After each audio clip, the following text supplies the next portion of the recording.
Selamat pagi, salam sejahtera. Seperti yang aku baru kata, hari ini, hari Sabtu, paling banyak ulasan yang kita mau buat.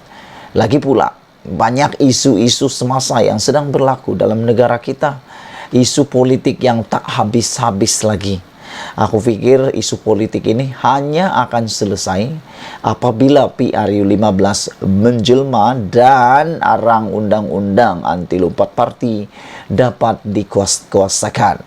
Tapi selain daripada politik, kita nak cerita tentang kes mahkamah membabitkan 1MDB dan juga bekas peguam negara yang mana telah membersihkan nama Najib pada tahun 2016, yang mana peguam negara ini mengatakan duit yang diterima Najib sebanyak 2,6 bilion itu adalah daripada derma Arab Saudi.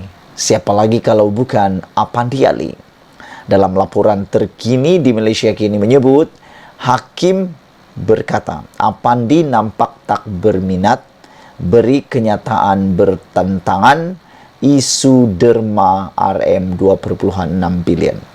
Bagi mereka yang mengikuti perkembangan tentang kes 1MDB ini, Anda pasti masih ingat polemik yang luar biasa tular di mana-mana ketika ditimbulkan isu 2,6 bilion yang masuk dalam akaun Najib itu, apabila tularnya mengatakan penyelesaiannya adalah, jawaban mudahnya adalah itu datang daripada derma Arab.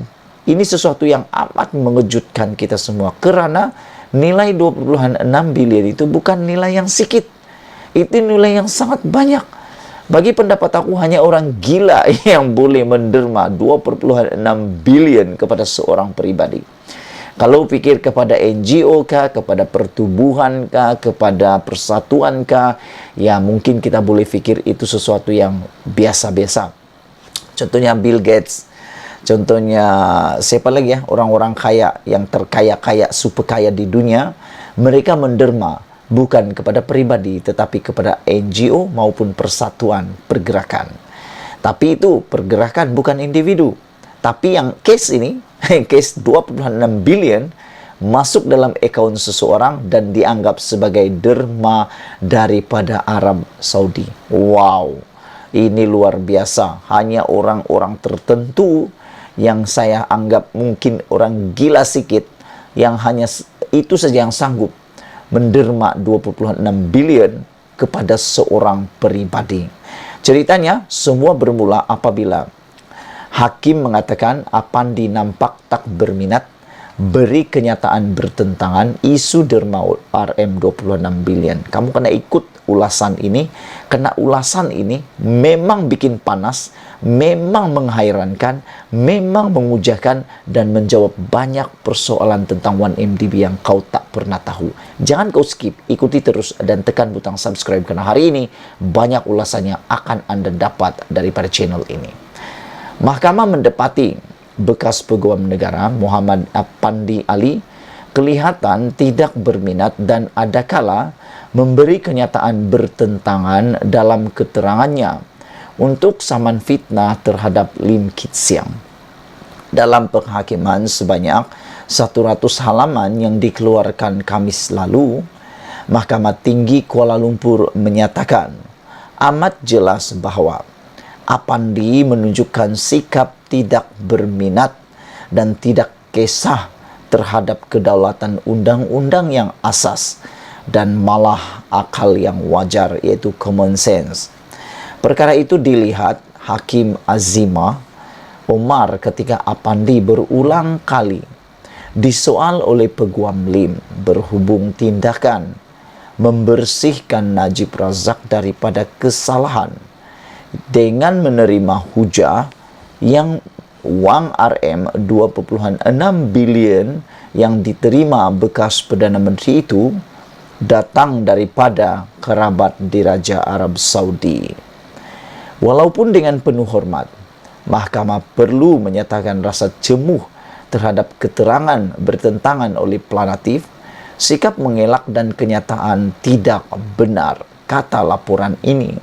Nah, dalam laporan ini mengatakan bahawa Um,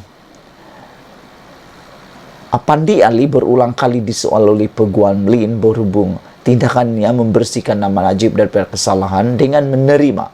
Beliau menerima hujah yang wang RM2.6 bilion yang diterima bekas Perdana Menteri itu datang daripada kerabat diraja Arab. Wow. Ini bukanlah sains roket. Untuk memahami isu RM2.6 bilion yang diisytihar Apandi sebagai derma adalah teras kepada apa? Ini bukanlah sains roket. Untuk memahami isu RM2.6 bilion yang diisytihar Apandi sebagai derma adalah teras kepada kesnya sendiri.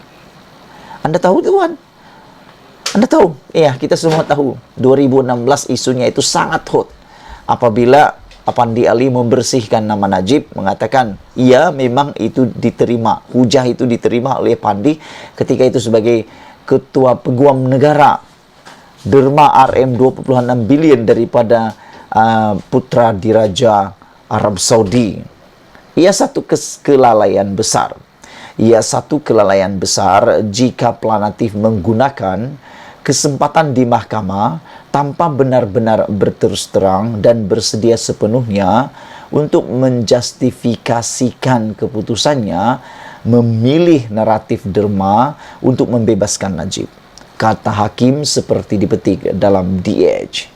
Dalam penghakimannya, Azimah juga berkata, Apandi juga memberi keterangan bertentangan dengan kenyataan sebelumnya ketika ditanya peguam berkenaan sidang medianya pada tahun 2016 di mana dia menerima naratif derma dan membersihkan Najib daripada kesalahan. Azimah membangkitkan yang SPRM dan petugas lain telah mengusurkan pendakwaan jenayah dibuat atau sekurang-kurangnya siasatan mendalam terhadap derma cukup besar itu dan SRC internasional sendirian berhad. Dia juga membangkitkan yang Apandi telah berkata bahawa SPRM sendiri telah berjumpa dan merakam kenyataan pihak yang memberi derma itu. Wah, sebelum ini dalam kenyataan sebelum ini pada tahun 2016 Apandi telah memberikan kenyataan bahawa telah berjumpa dan merakam kenyataan pihak yang memberi derma itu. Tapi apa yang berlaku? Kenapa Apandi berkata tidak benar? Namun ketika pemeriksaan balas, Apandi mengakui bahawa delegasi SPRM tidak berjumpa maupun bercakap dengan pihak yang didakwa sebagai penderma dengan berkata, putra Raja Arab atau Saudi enggan berjumpa sesiapa katanya. Wow, ini luar biasa. Dalam rakaman siasatan, pula. Di dalam sidang media lain dicakap, dalam mahkamah lain dicakap. Ini yang dikatakan oleh mahkamah, oleh hakim, bertentangan dengan kenyataan. Wow, Apandi seakan-akan tidak berminat. Azimah berkata, ia bertentangan dengan kenyataannya ketika sidang media tersebut, di mana dia mengumumkan delegasi telah pergi ke Riyadh dan bertemu dengan pihak yang dikatakan penderma. Kenapa Apandi berkata tidak benar? Kenapa Apandi berkata tidak benar tentang pertemuan dan rakaman keterangan oleh pihak didakwa sebagai penderma? Mengapa bekas peguam negara mengisytiharkan kepada dunia yang delegasi bertemu penderma dan mendapatkan pengesahan daripadanya, walaupun dia tahu yang delegasinya tidak bertemu atau bercakap pun dengan penderma?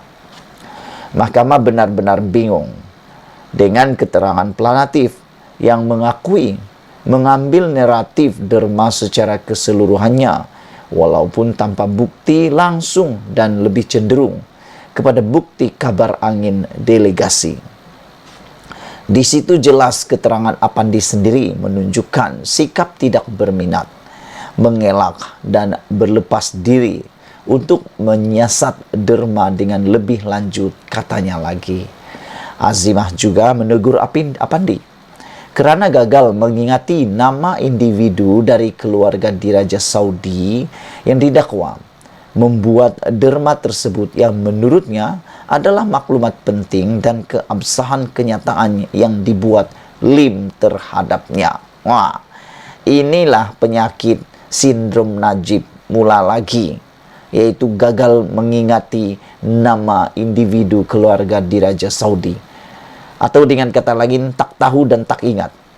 Najib kan dalam perbicaraan SRC internasionalnya dilaporkan dalam media, Najib telah berkata tidak tahu sekurang-kurangnya 46 kali ketika ditanya dalam penghakiman di mahkamah. Nah, Fandi Ali pun kata gagal mengingati nama individu penting ini. Pada 23 Mei lalu, Mahkamah Tinggi menolak saman sivil tersebut, memutuskan Lim mempunyai keabsahan dalam kenyataannya. Menggesa Apandi menjelaskan mengapa dia membersihkan Najib daripada kesalahan berkaitan 1MDB pada tahun 2016. Lim ada justifikasi. Saman Apandi berhubung artikel yang ditulis oleh Lim di blognya pada tahun 2019.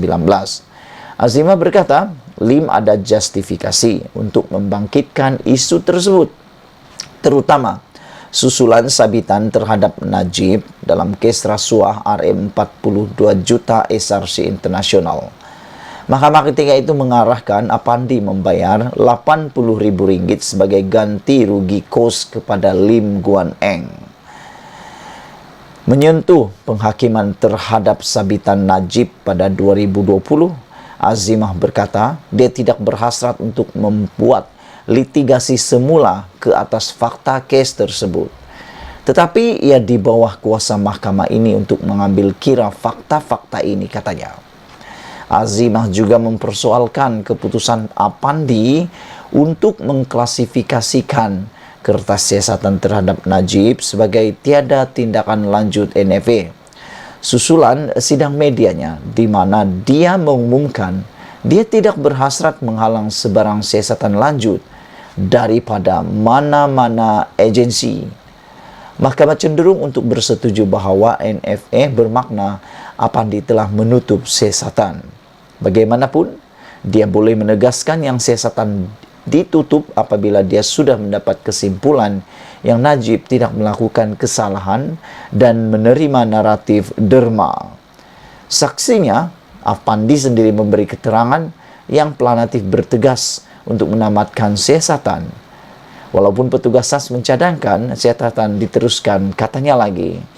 Pada 5 Julai 2019, Apandi memfailkan saman sivil terhadap Lim atas dakwaan menulis artikel berunsur fitnah.